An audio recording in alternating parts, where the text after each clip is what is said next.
네, 목요일 글로벌 라이브 마지막 시간입니다. 저희 신한금융투자 최진석 수석연구원님 모시도록 하겠습니다. 안녕하세요. 안녕하십니까? 예, 안녕하십니까. 안녕하세요.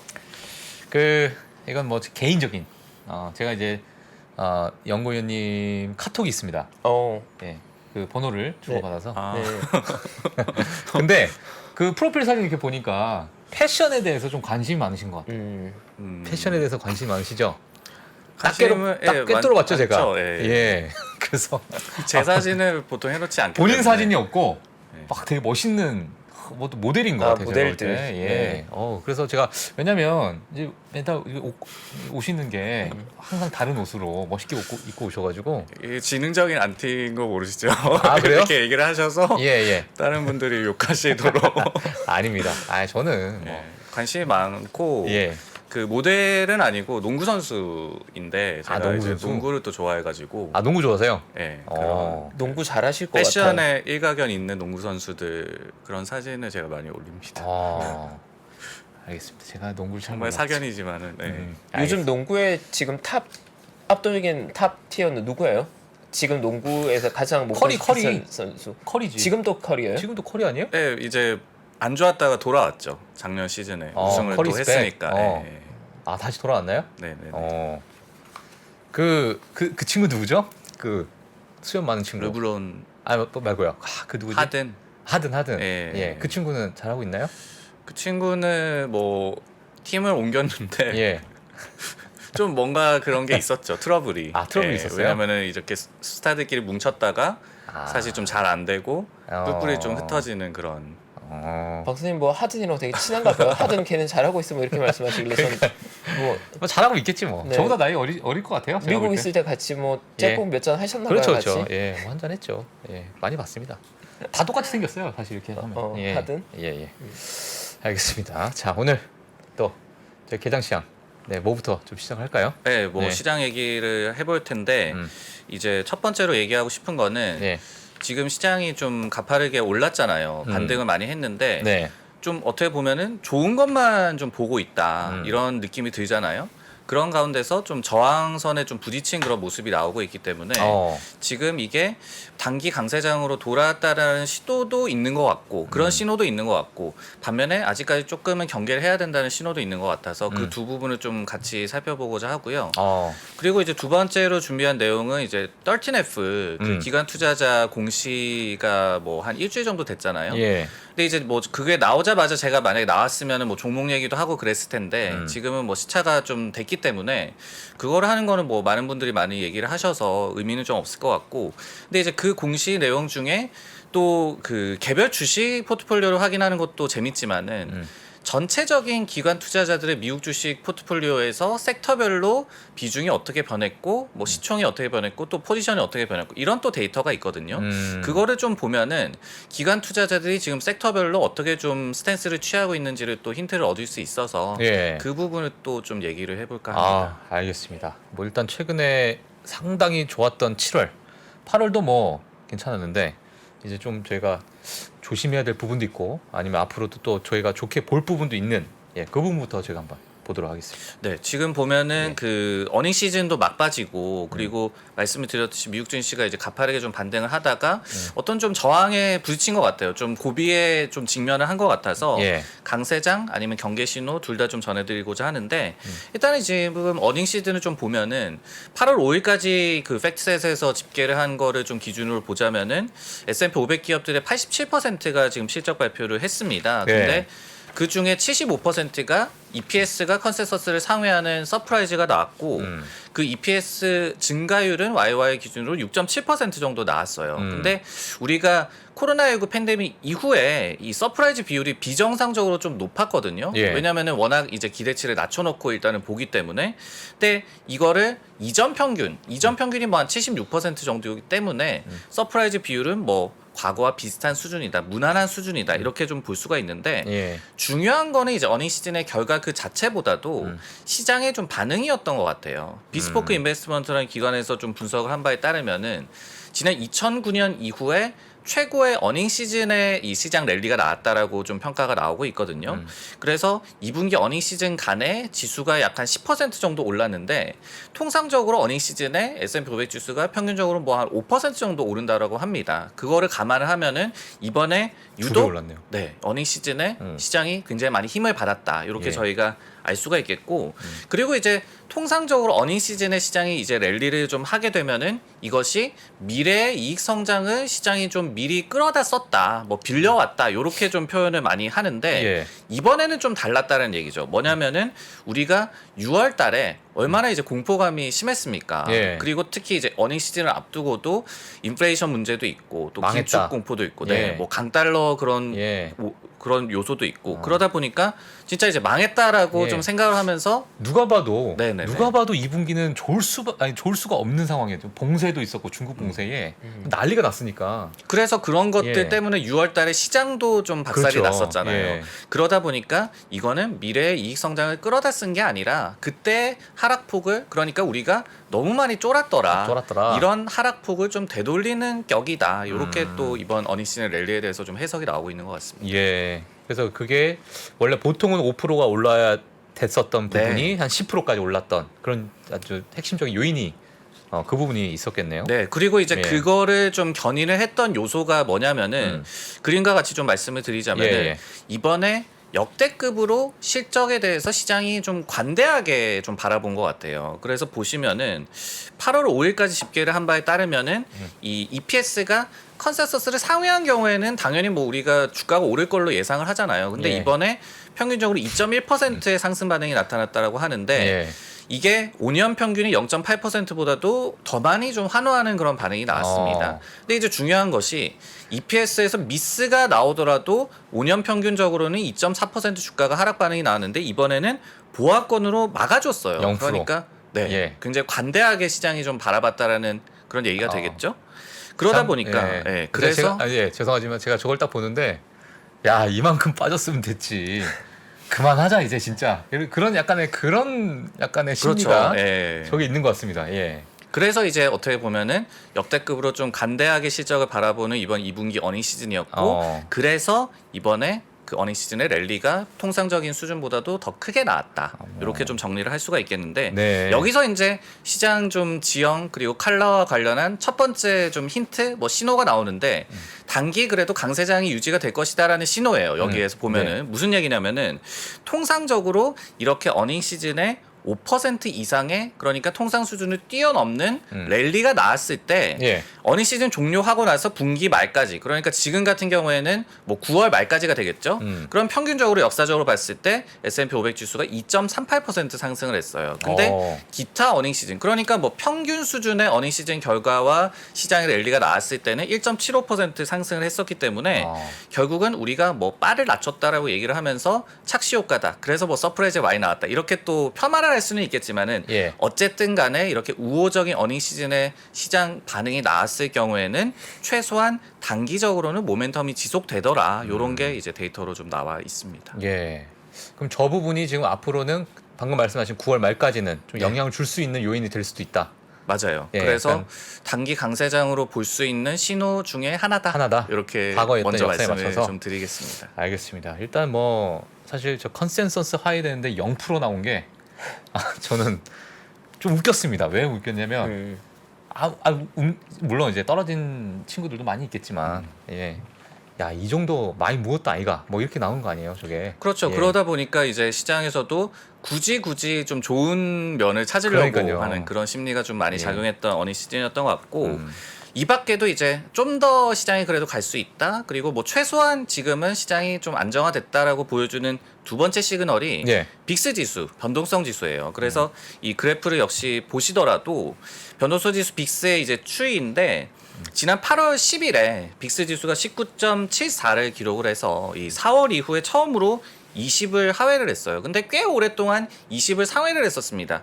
86거래일 동안 이 빅스 지수가 20을 상회를 했었다라고 하거든요. 그렇기 때문에 시장이 뭐 최근에 그냥 느끼더라도 변동성이 굉장히 약화됐음을 저희가 알 수가 있고 세 번째로 그래도 시장이 좀 많이 좋아졌다라고 느낄 수 있는 그런 근거 중에 하나가 단기 추세선이 좀 회복이 됐다. 뭐 예를 들어서 지난 8월 15일에 S&P 500 기업들의 50일 이동 평균선 상회 비율이 90.7%였고 이미 앞서서 8월 12일에는 이 비율이 93%를 기록을 했어요. 근데 역사적으로 S&P 500의 50일 이평선 상회 비율이 90% 이상인 경우에 향후 1년간 주가가 약 한 16% 정도 상승을 했다. 이런 또 데이터도 나와 있고 네. 그리고 이제 마지막 네 번째가 10일간의 상승 하락 종목 비율 우리가 10-day advance decline ratio 이렇게 얘기를 하더라고요. 아유, 예. 근데 이것이 8월 16일까지 15일 연속으로 매수 우위를 보였다고 하거든요. 그만큼 이 매수한 종목이 매도한 종목보다 비율적으로 더 많았다라는 그런 얘기가 되는데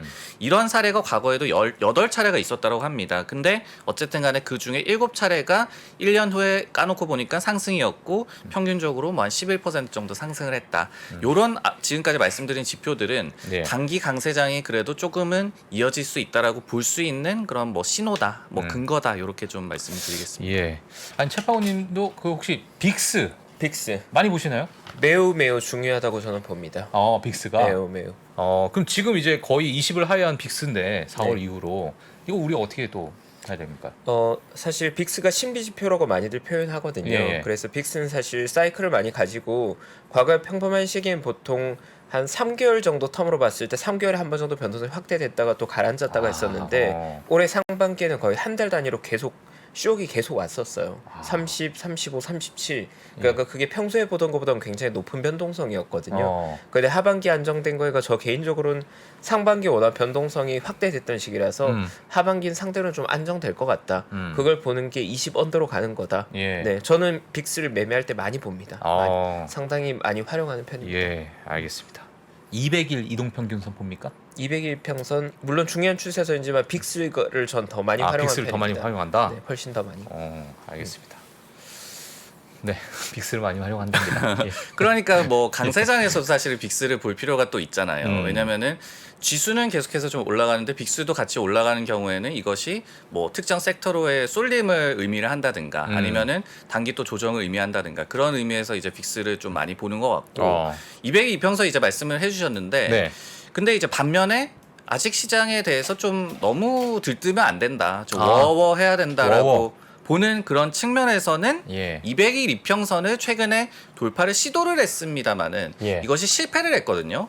그래서 추가 상승을 위한 일단은 1차 좀 허들에 직면했다. 이런 말씀을 지금부터는 좀 드리고 싶어요. 예. 8월 16일이었습니다. 현지 시각으로 이제 화요일이었는데 S&P 500 지수가 장중에 4,325선까지 상승을 했었거든요. 근데 네. 오후장 들어서 여기를 딱 찍고 나서 그대로 좀 미끄러졌어요. 근데 당시에 200일 이동 평균선이 딱 4,426이었습니다. 그러니까 1포인트를 앞두고 이 돌파를 실패를 하니까 좀 예. 스팀이 좀 꺼지는 그런 모습이 나왔는데 예. 그래프를 한번 보시면은 S&P 500 지수의 주요 추세선 해가지고 이제 빨간 선이 200일 이평선이고 파란 선이 S&P 500 지수인데 예. 지금 보시면은 뭐 2000년 이후에는 꾸준하게 이제 200일선을 상회했던 S&P 500 지수인데 예. 올해 들어서는 또 꾸준하게 좀 하회를 하고 있었잖아요. 예. 근데 현재는 4,323입니다. 그 S&P 500의 그 200일 예. 선이 예. 그래서 뭐 약 한 1% 정도로 격차를 물론 줄이기는 했지만은 이거를 만약에 못 뚫어낸다라고 한다면 이게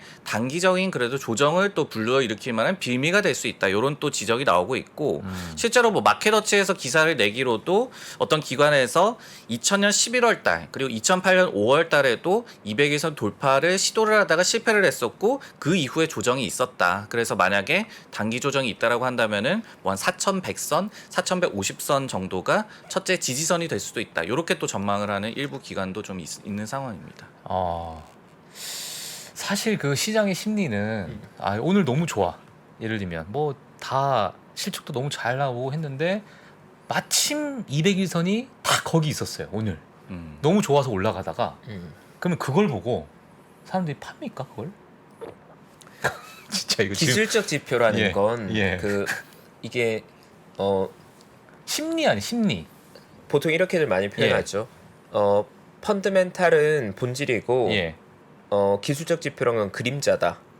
그러니까 그림자를 보고 본질을 착각하면 안 되는 거거든요. 그러니까 기술적 지표란 건 펀더멘탈적인 거나 시장의 심리가 반영돼 어떤 형태가 나오고 그걸 우리가 보는 것뿐이거든요.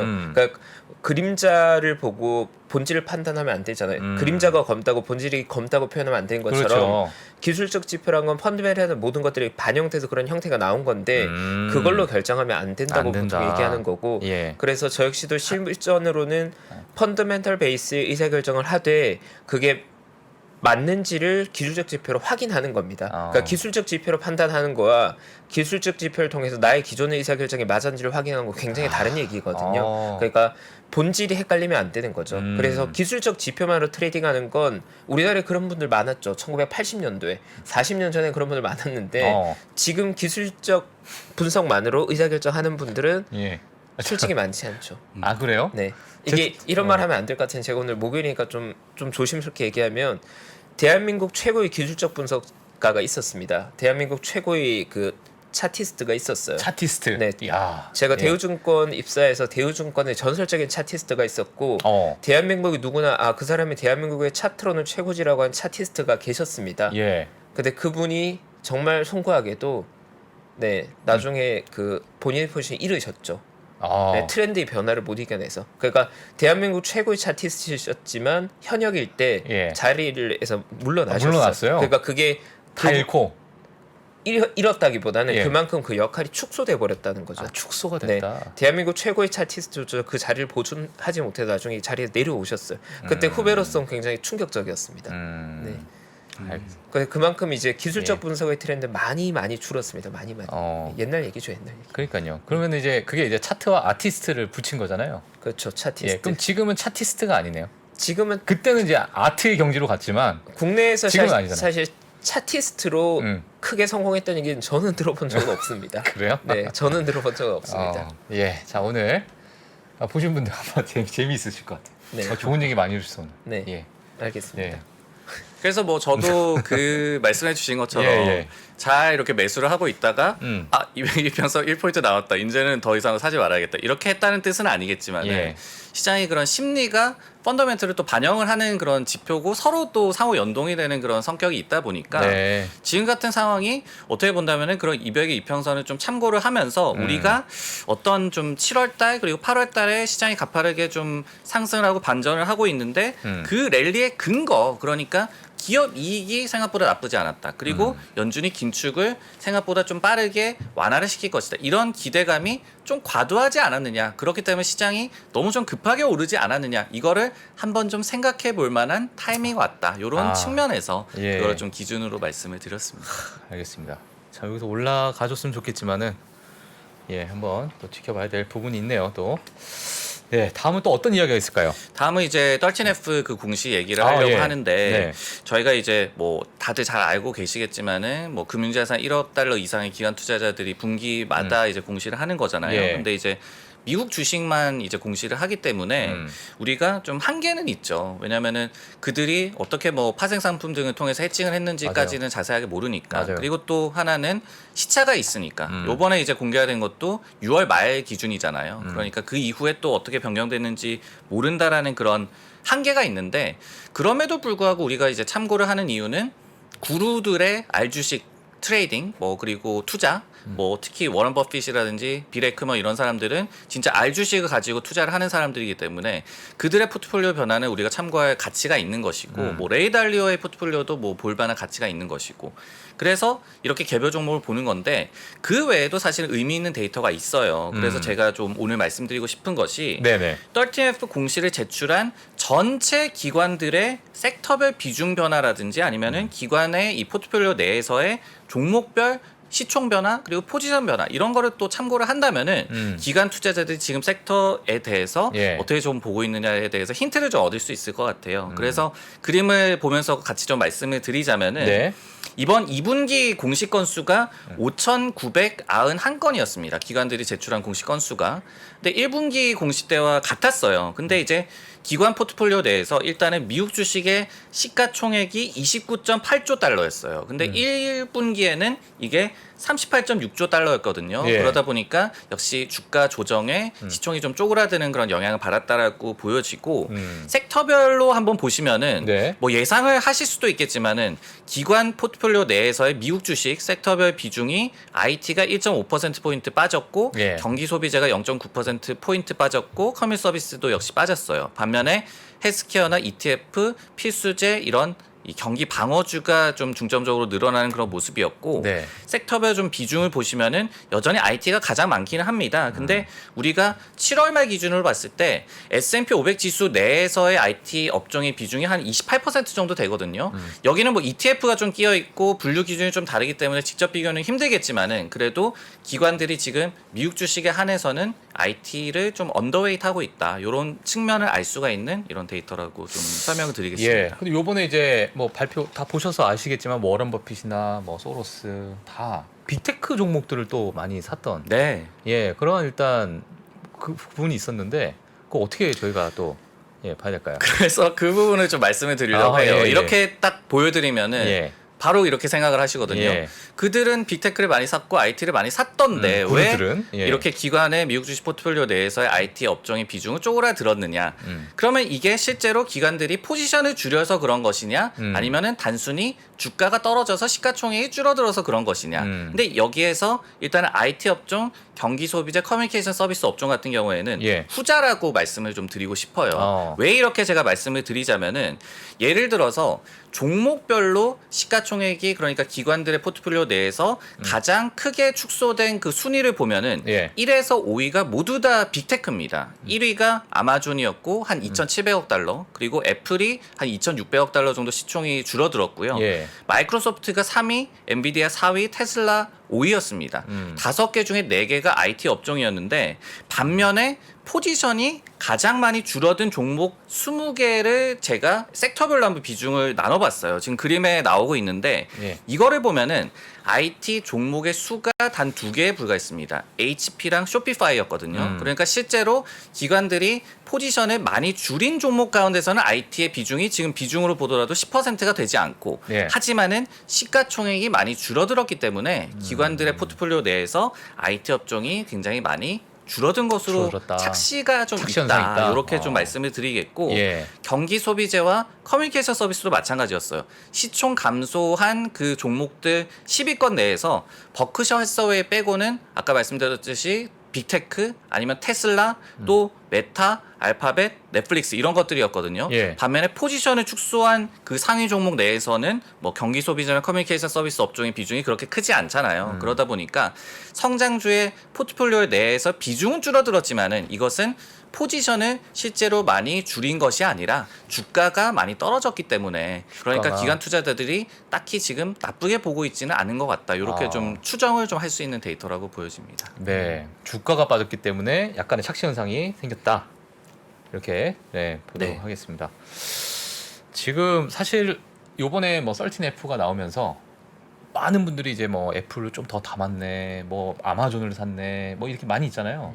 근데 지금 이제 보시는 분들은 이분들이 단타 모르겠습니다. 이건 모르겠지만 단타 트레이딩을 하시는 분들도 아니고 앞으로 중장기적으로 가니까 아 이분들이 지금 사면은 이걸 바닥이라고 우리가 예측을 해야 되나? 그럼 우리도 조금 늦었지만 물론 이게 6월 달인지 5월 달에 샀는지 모르겠지만 네. 지금 아 조금 늦었지만 지금 우리도 좀 사야 되나 이렇게 생각하시는 분들이 좀 많을 것 같아요. 뭐 어떻게 저희가 좀 봐야 됩니까 이런 부분? 그래도 기관 투자자들이 빅테크 내에서 특정한 종목에 대한 선호가 있는 건 저는 참고할 만한 정보인 것 같아요. 아 네, 지금 상황에서 저는 의미가 있다고 생각합니다. 네, 의미가 있다. 지금 네. 상황에서 네. 저도 뭐 의미가 있다라고 생각하고 예. 그리고 그렇기 때문에 특히 이제 뭐 기관별로 그리고 뭐 우리가 얘기한 투자 그룹별로 좀 나눠서 봐야 된다. 예를 들어서 뭐 그 사이먼스 그 네. 퀀트 분석의 대가 이런 분들도 있잖아요. 뭐 레이 달리오도 마찬가지고. 퀀티스트. 예. 근데 예. 이제 그분들 같은 경우에는 예. 포트폴리오의 회전율도 굉장히 높고 그리고 이 종목의 숫자도 뭐 3, 4천 개 이렇게 되거든요. 네. 그런데 그들의 포트폴리오 우리가 참고하는 거는 사실 의미가 굉장히 퇴색될 수밖에 없죠. 근데 앞서서도 좀 말씀을 드렸듯이 예. 워런 버핏이라든지 예. 빌 에프크먼 같이 진짜 그들이 개별 주식에 대해서 분석을 해놓고 투자를 하는 그런 포트폴리오 같은 경우에는 조금의 뭐 시차가 있다는 거는 감안을 하더라도 충분히 예. 좀 참고할 만한 가치가 있다. 이렇게 저도 생각을 합니다. 알겠습니다. 저희가 뭐 조금 더 볼 내용이 있을까요 혹시? 좀 있는데 지금 뭐 아, 종을 애매하죠. 쳐야 되는 거 아닌가요? 예. 타종의 시간이 와버렸는데. 예, 아니 타종 치려면 네. 한 40초 정도 기다려야 됩니다. 타종의 시간 40초 제가 벌기 위해서 하나 더 하면 예. 아까 제가 이제 차티스트란 말을 하니까 아까 전에 그 채팅창에 좀 아시는 분들이 차티스트 이러면서 뭐 이제 화백 이렇게 하는데 아. 보통 금융권 용어로는 그림을 잘 본다 이런 말을 하거든요. 오. 차트를 잘 보는 분들 그림을 잘 본다 이런 표현을 하는데 예. 제가 아까 말씀드렸던 그 대한민국 최고의 차티스트였던 분이 예. 증권맨을 그만두고 은퇴하시고 실제로 동양화 화백이 되셨어요. 아 진짜. 그 진짜로. 진짜. 지어내신 거 아이, 아니에요? 거짓말이야. 아닙니다. 진짜로. 진짜 아, 진짜로? 아닙니다. 진짜 아닙니다. 그분이 동양화 화백이 되셨고 그래서 증권업계에서 그림을 보시다가 은퇴하고 그리면 화백이 되셨어요. 진짜. 네, 정말. 아 이거 40초짜리가 아닌데요? 네, 농담이 아닙니다. 정말로? 진짜입니다. 네. 근데 야. 그분이 정말 대한민국 최고의 차티스트였고 정말 존경을 받는 거예요. 저도 지금도 존경합니다. 근데 그분조차도 흐름의 변화가 있었던 거죠. 트렌드의 변화. 야. 그러니까 지금도 증권을 다 차트를 보죠. 근데 차트로 의사결정한 거랑 내가 어떤 의사결정을 하고 차트로 확인한 건 전혀 다른 얘기인데 지금은 기술적 분석 중심의 매매는 많이 이제 예전 얘기가 돼버렸죠. 네. 그러니까 동양화니까 뭐 난. 그렇죠. 이거를 나는 이제 시시로. 난또 이렇게 폼을 그러니까 이렇게 200일선, 예. 뭐 이렇게 50일선 이렇게 겹쳐지시겠죠. 그러니까 이렇게. 나는 치면서도 예전에 발휘했던 181선 그걸 이렇게, 이렇게. 요거는 173일선 아니면 뭐 헤드앤숄더 이렇게 그렇죠, 해가지고 그렇죠. 그리시고. 네, 삼중천전 형 이렇게. 네. 알겠습니다. 잠시만. 아 진짜. 아이고 예. 시간이 됐네요. 종전 빨리 치고 끝내도록 하겠습니다. 자 저희는 3티스트 네? 예 가도록 하겠습니다.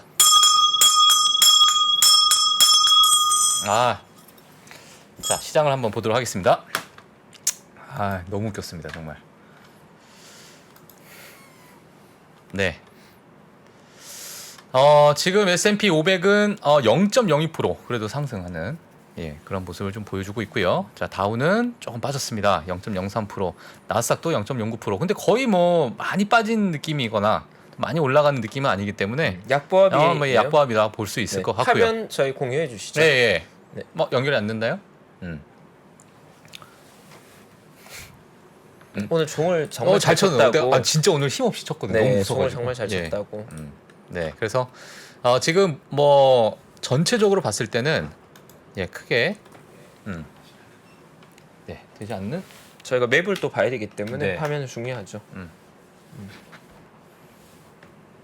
화면을 같이 봐야 됩니다. 자, 일단 뭐 저희가 제가 먼저 지금 맵을 잠깐 보고 있는데 저희 방송을 보시는 분들도 같이 맵을 보고 계실 것 같아. 제가 볼 때는 보고 있는데 핀피스. 그렇게 크게 요동치고 있진 않습니다. 뭐 에너지 종목 그 섹터가 지금 좀 좋기 때문에 이런 부분이 또 암세포처럼 또 퍼트려서 빨갛게 이렇게 좀 볼 수 있는 지금 나왔고요. 자 여기 에너지 섹터 보이시죠? 그래서 이렇게 올라가고 있는 상황이다. 시스코 같은 경우에는 지금 실적이 아주 괜찮게 나왔습니다. 그래서 시간 전 그러니까 저희가 프리마켓에서부터 올라가고 있는 모습을 보여줬었던 부분이 있었고요. 자 시놉시스 상당히 좋은 부분인데 시놉시스가 제가 몰랐는데 정희석 이사님이 바바렌 리서치 정희석 이사님이 예전에 시놉시스를 얘기를 하셨어요. 한 4개월 전에. 네. 근데 주가가 와우. 이렇게 가고 있었어요. 화려했네요. 한 엄청나네요. 이렇게 말씀하셨는데 하여튼 그렇습니다. 자 그 외에는 온 세미컨덕터도 뭐 그렇고 뭐 전체적으로 아직 뭐 뭐랄까요 좀 눈치를 보고 있다 뭐 이렇게 봐야 될까요? 하여튼 200일선을 맞고 나서 저걸 뚫고 가야 될지 여기서 조금 머물러야 될지 자 그러한 눈치를 보고 있는 모습이 아닐까 자 이렇게 보여집니다. 그래서 한번 쭉 보시면 될 것 같고요. 빅테크 기업들도 여전히 뭐 약보합으로 좀 위치하고 있다 이렇게 보시면 될 것 같습니다. 그 외에 에스티라우더는 사실 한 1% 빠진 모습, 버라이존도 좀 빠진 모습, 이렇게 보시면 될 것 같아요. 오늘 그렇게 크게 뭐 액션이 취한 종목은 많이 안 보이는 것 같습니다. 이 정도 한번 보시면 될 것 같고요. 자, 아이고, 자 오늘 어떻게 준비하신 내용 하나 더 있으시죠? 뭐 내용 근데 충분히 얘기 드린 것 같고 그리고 이제 말씀드릴 거는 지금도 조금 뭐 약간 눈치 보기 장세 뭐 이렇게 오늘 나오고 있는 것 같은데 예. 전일에 이제 FOMC 의사록 발표되고 조금은 시장 반응이 좋은 듯하다가 안 좋았잖아요. 예. 이것 역시도 사실은 이제 시장이 좀 뭐 이성을 찾아가는 단계. 그러니까 우리가 연준이 뭐 금방이라도 비둘기파로 돌 것처럼 기대를 너무 과도하게 한 거 아닌가. 근데 실제로 FOMC 의사록 관련해서도 뭐 시티그룹 같은 경우에는 뭐 지나칠 정도로 균형적이었다. 그러니까 우리가 매파로도 볼 수 없고 그리고 비둘기파로도 볼 수 볼수 없는 없다. 그런 뭐 균형 잡힌 그런 FOMC 의사록이었다. 그렇기 때문에 우리가 너무 오바해서는 안 된다. 이렇게 얘기를 또 했었어요. 예, 그런 예. 측면을 좀 보자면은 예. 좀 시장이 좀 불안할 수도 있지 않을까라는 생각이 들었는데 일단은 오늘 뭐 좀 상승권까지 도는 모습을 보면 예. 그래도 좀 긍정적인 분위기가 아직은 좀 남아 있는 것 남아 같고 있지 않을까? 그리고 뭐 아까 채팅창에도 뭐 은행주 제발 올라라 뭐 이런 얘기가 또 있던데 참고로 이제 아까 뭐 기관 포트폴리오 말씀을 드렸는데 예. 지난 2분기에 기관들이 미국 주식 가운데서 가장 많이 포지션을 줄인 그 종목이 바로 금융주 ETF XLF였습니다. 2억 주 넘게 팔았거든요. 근데 보면은 금리가 이 시중금리가 쭉 오를 때도 금융주에 대해서는 기관들이 그렇게 좋게 보지 않았고 지금은 이제 뭐 피크를 좀 치고 내려가고 있는 상황에도 불구하고 그렇게 좋게 보고 있지 않거든요. 결국은 이제 우리가 경기가 좋아야지 은행주가 좋아진다. 뭐 금리가 올라간다고 해서 저절로 은행주가 주가가 오르는 것이 아니다. 이런 측면을 좀 볼 수 있는 그런 기관들의 스탠스지 않을까라는 생각이 듭니다. 예. 금융주에 대해서. 알겠습니다. 금융주까지 이렇게 또 정리를 해주셨습니다. 예, 자 오늘 저희 또 마지막 시장 또 개장 같이 좀 봐주신 신한금융투자 신한금융투자의 송태섭, 예, 머리가 송태섭, 예, 또 농구 좋아하시고 슬램덩크 좋아하시죠? 예. 셀너크는 사실 안 봤습니다. 안 봤습니까? 그렇게 또 이상하죠. 그렇게 명작을 안 보셨어요? NBA 좋아하시면서? 슬램덩크를 안 보셨으면 야. 농구맨이 아니신 걸로 그러니까요. 패스하겠습니다. 슬램덩크를 꼭 보시고 오셔야 됩니다. 네. 다음 시간에. 예.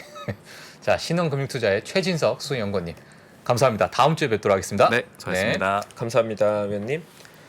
네, 저희 목요일 저녁이고요. 오늘 10시 36분 저희가 6천여 분 함께하고 계신데 일단 시장의 반등이 많이 진행된 상태라서 투자자분들이 지금은 좀 헷갈려 하시는 게 이제 대부분의 트렌드인 것 같아요. 예. 근데 이제 저도 이렇게 지금의 국면이 누구에게 다 헷갈릴 만한 국면이라고 생각하는데 그러면 예를 들어서 만약 궁금하실 거예요. 최파고는 어떻게 생각하느냐, 뭐 현업에 있는 친구는 어떻게 생각하냐 하는데 저도 이럴 때는 저보다 더 뛰어나다고 생각하는 투자자들의 조언을 많이 구하는 편이거든요. 네, 그래서 제가 아까 전에 이제 약간 농담 삼아서 대한민국 최고의 스타티스트 분께서 나중에 화백이 되셨다고 했는데 예. 다른 분이 어떤 그런 댓글을 하더라고요. 무슨 최고의 차티스트냐, 너만 아는 차티스트지 이렇게 말씀하시는데 최파고가 최고라고 말하는 분은 정말 최고입니다. 네, 그분의 책을 증권사에 입사하는 수만 명의 증권사 새내기들이 거의 10년이 넘는 세월 동안 그분의 책으로 차트를 공부했을 정도예요. 그러니까 누구나 인정하는 그 세대의 대한민국 넘버 원이셨던 분이고 진정한 정말 차티스트셨고 제가 약간 어떻게 보면 희화화했지만 존경한 마음을 진심으로 가지고 있습니다. 오해 없으셨으면 좋겠고 그냥 우리 동네 최고가 아니라 대한민국 최고셨던 분이고요.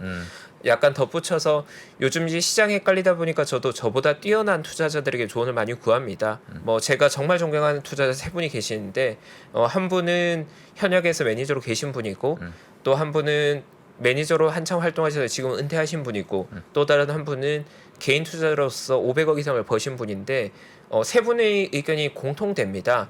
아직은 경계감이 좀 필요하다. 긴장 풀 때 아닌 것 같은데 시장이 좀 빨리 긴장을 푸는 것 같다라고 하셨고 제가 봤던 그 어느 때보다도 현금 비중을 충분히들 가지고 계셔요. 네, 저는 지금장에 현금 한 20-30%면 된다고 생각하는데 그분들의 관점은 현금 실제로 포트폴리오 봤을 때는 현금 60% 이상 가지고 계신 상황입니다. 그러니까 저는 저보다 뛰어난 분들의 의견을 경청합니다. 물론 저도 제 자신의 의견이 있지만 저보다 뛰어난 분들의 의견이 한쪽으로 모일 때는 거기에 의견을 많이 경청하는 편이고 적어도 저보다 뛰어난 투자자분들은 지금 충분한 경계감을 가지고 시장에 임하고 있다는 걸 여러 번 피드백 받고 있어서 안심하기는 아직 이르다. 네, 그래서 반등을 즐기되 여러 번 말씀드리지만 경계감을 가져야 되고 일단 긴장을 풀면 아차 한 사이에 이제 또 힘든 구간이 올 수 있으니까요. 경계감을 가지고 반등을 즐겨라는 말씀을 거듭 드리고 싶습니다. 네, 제가 이렇게 솔직한 의견을 반복적으로 드리는 날도 많지 않아요. 그러니까. 근데 이렇게 말씀해 주시는 게 너무너무 지금 듣고 계시는 분들은 도움이 많이 될 것 같아요. 네. 솔직히 제가 최파고는 별거 아니지만 제 주변의 분들은 대단한 분들 많으시거든요. 최파고님 저도 그분들께 최고죠. 조언을 네. 구하는 입장, 그걸 이게 이렇게 나누기에 굉장히 조심스러운 의견이에요. 사실은 정말 많이들 증권매님 최고의 정보 많이 얻으시잖아요 하는데, 그런 정보가 사실 공유가 돼버리면 또 최고의 정보 희소성이 떨어질 수 있는데 뭐 6천 명 정도면 뭐 많지는 않으시니까 제가 저희끼리 오붓하게 나누는 겁니다. 예. 네, 탑 티어에 있는 이제 정보를 제가 가끔은 얻을 때가 있으니까 그걸 나누는 거죠. 함께. 네. 지금 약간 경계심을 가지고 있다. 네, 뭐 6천 명이면 저희 소수니까요. 오붓하게 저희끼리 오붓하게. 저희끼리만 소문 내지 마시고. 알겠습니다. 네. 이제 최파고님도 이제 동양화 좀 배우시고 좀 가시면 네. 도움이 되실 것 같습니다. 수상화 좋아하죠, 저는. 예, 알겠습니다. 어떤 그림 좋아하시나요? 저요? 뭐 풍속화 이런 거 좋아하시나요? 그렇죠. 예. 나 좋아하신다고 알겠습니다. 예. 네, 박 선생님은 알겠습니다. 풍속화를 좋아하신다고 예, 하니까요. 예. 네, 알겠습니다. 네, 자 오늘 저희 글로벌 라이브 목요일 이렇게 좀 마치도록 하겠고요. 저희는 내일 불금의 남자 최파고님과 함께 9시에 또 찾아뵙도록 하겠습니다. 자 오늘 여기서 마치도록 하겠습니다. 감사합니다. 내일 뵙겠습니다. 안녕하세요, 오건영입니다. 작년에도 이제 눈이 많이 내렸을 때 학교 운동장에 애들 데리고 나가서 이제 눈사람 만드는데 이젠 잘 만들어요. 근데 아기 때는 눈사람 못 만드는 거죠. 그냥 이렇게 막 어떻게 모아보는데 안 되는 거예요. 그래서 항상 했던 게 눈덩이를 굉장히 딱딱하게 묶어야지 얘가 이제 굴려야 이제 뭉치는 거잖아요. 그걸 만들어서 줬었던 기억이 나요.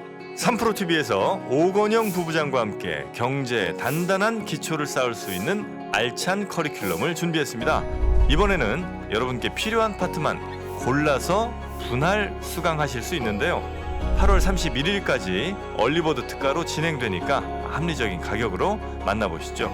평생의 숙제인 경제 공부, 오건영 부부장과 함께 제대로 시작할 수 있습니다. 지금 바로 영상 아래 링크를 확인하십시오.